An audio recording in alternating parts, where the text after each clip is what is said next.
Hey, AD, on the occasion of Kobe Bryant getting into the Basketball Hall of Fame tomorrow, I wondered if you could speak to his impact on your generation of basketball players and you personally.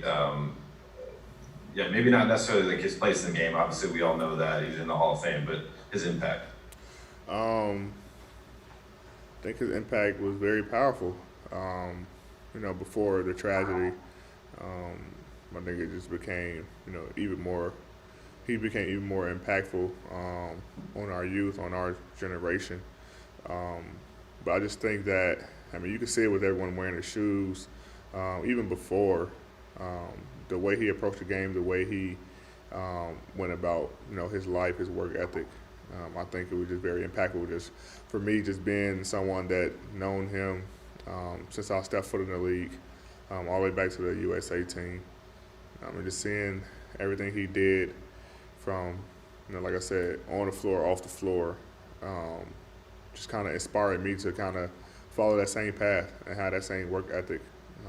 And then just being here, in a Laker uniform was even more like inspiring for me just to try to continue the legacy that he built here. So, um, and I think that goes, for guys all around the league, just being able to realize the importance of his body of work on our game and um, for our generation.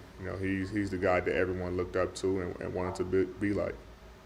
Quick aside, did he ever talk to you about coming to play for the Lakers before you played for the Lakers?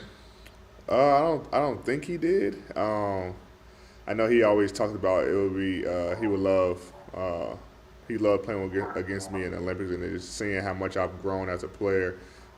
He can only imagine what it would be like, now, which was then, but never um, actually came out and said, I would love for you to be on the Lakers with me, which would have been a dream, to be No. honest. BT? And in the same regards, there, do you have a favorite story between you and Kobe when you guys met and played against each other? Um, I think I told the story a while ago. I was playing in New Orleans, and he was obviously with the Lakers. They were playing in New Orleans, and I was sitting on the bench, and Quincy Pondexter was guarding him. And I think the play before, Kobe had dunked and dislocated his right shoulder. Um, and then I think there was a timeout. The next play, he comes down, catches the ball in the post. Um, no one knew it was dislocated though. He was just holding his shoulder, just going like this. So, I figured something was bothering him. And then he came down the next play and hit a turnaround jumper left-handed um, from the post.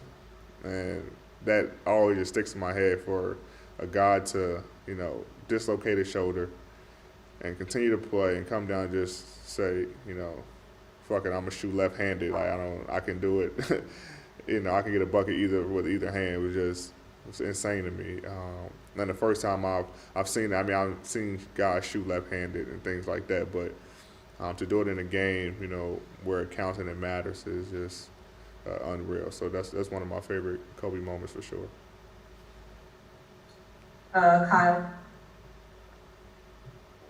Hey D, first I just do want to ask you how you're feeling in with that adductor, but I also was wondering what role does Mamba mentality play in your life now, even after COVID? I feel fine, feel great. Went through some things during practice, not everything, and then we got some working on the side. So felt great today. But yeah, I carry that mentality all the way throughout my life. Now, he tried to instill that in me before his passing, and it's kind of like, when something happens, you like, okay, I see now, like you get it, and I get it, from being on the floor, off the floor. It's the way of life, way of thinking, and your approach to everything you do in this world. And I think that the entire world has kind of adapted that, a lot more since his passing. And it's a great mindset to have, to be honest. Okay, last question, Harrison. Hey, Eddie, there's been a lot of talk about the pairing of you and Andre Drummond, that kind of new starting front court, but do you feel like you've had enough time to kind of gel with all three of these centers yourself? And then, I guess, can you talk a little bit about how you feel like the three of those guys help you individually on the floor? Yeah, I think,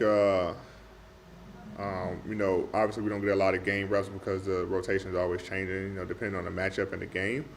But I think that, us four, the three centers and myself are constantly talking.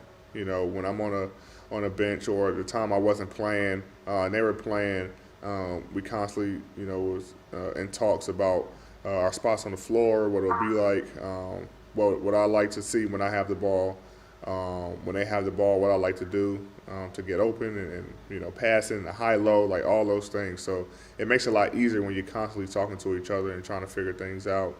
I think Drum just brings that physicality. I mean, he gets us extra possessions.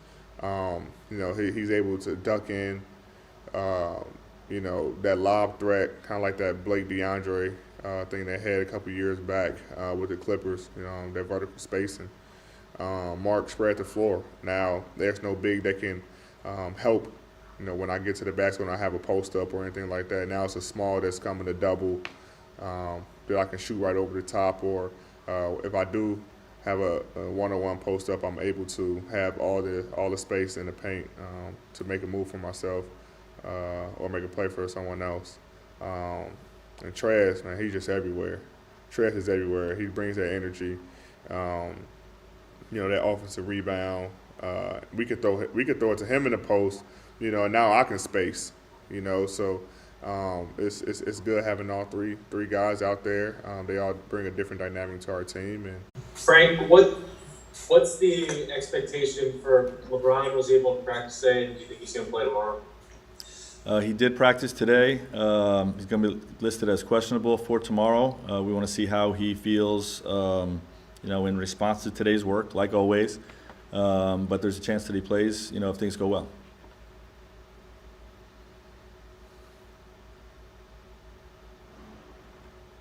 Next. Sorry, Dave. Hey, Frank, how about Anthony and Dennis? So, two different questions. Anthony is going to be listed as probable. He did not practice today, just did some one-on-one work, but he'll be listed as probable. And Dennis has cleared the health and safety protocols, so he's available. And we'll make a decision tomorrow as to whether he's able. He did not practice today. He's done some like Anthony, one-on-0 workouts with the coach, and we'll make a decision tomorrow as to his availability for the game.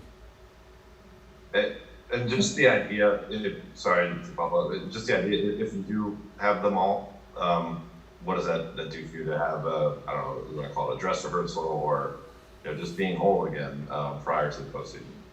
Yeah, well, it's anytime you have guys that have been out for extended absences and they're returning to play, it's always going to be a little bit imperfect. So the more minutes we can get those guys, the better off it's going to be for us in terms of the readjustment period. So if we're able to do that, that'd be great.